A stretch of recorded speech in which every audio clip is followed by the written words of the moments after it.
So from the very first court application, we had an idea that this could be a big enough case that would ultimately end up in the Supreme Court of Canada one day.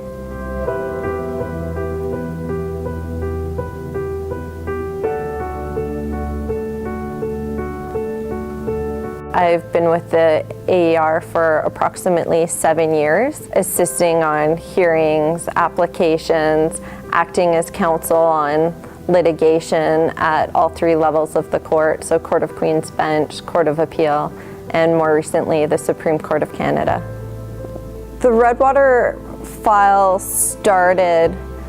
with having a receiver wanting to be able to sell only the good assets and being permitted to renounce the bad assets in order to avoid the AER's liability management requirements. This file was extremely important to us, not only to ensure we can actually enforce our requirements, but to also ensure that assets and sites aren't being left for the Orphan Well Association or the public to ultimately bear the costs to clean up.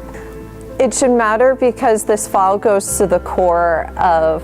the Alberta energy regulator's role in ensuring that development occurs in a manner that's responsible and protects both the environment and the public. To label regulators as creditors undermines and diminishes that responsibility of their role and suggests that it's all about money and collecting on debts, which it isn't, especially in the Alberta energy regulator's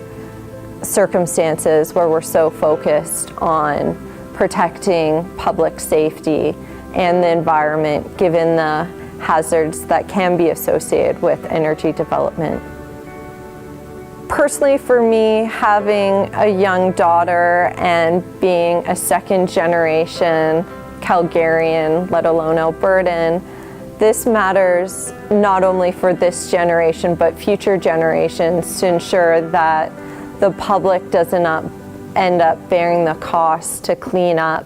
energy development activities, especially when we have rules in place that are there to ensure that companies comply with those rules,